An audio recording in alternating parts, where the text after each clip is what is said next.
सुनई भैया, जहाँ देखिए वहाँ नारा की लागे हो मालूम हो। बेटी बचाओ बेटी पढ़ाओ।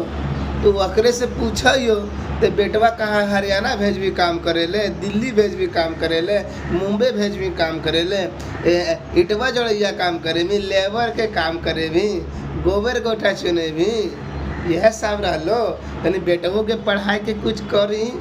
समझनी हम की कहो से बेटी पढ़ाओ बेटी बढ़ाओ, बेटी पढ़ाओ बेटी को आगे बढ़ाओ, मैं समझ रहा हूँ। लेकिन भैया लोग फटाफट सब्सक्राइबर कर दें। लेकिन लड़कों को जो काम करना है तो करना ही पड़ेगा, लेकिन बेटियों को जरूर पढ़ाना दोस्त, जरूर पढ़ाना। अपने अपने बच्चों को भविष्य के लिए अपना बेटी और बेटा को पढ़ा लिखा कर कुछ बनाने की सोचना है भैया। नहीं तो हम तो जो भोगा भोग लिए, लेकिन मेरे बच्चों को क्या दिक्कत है, उनको तो पढ़ाना लिखाना है भाई।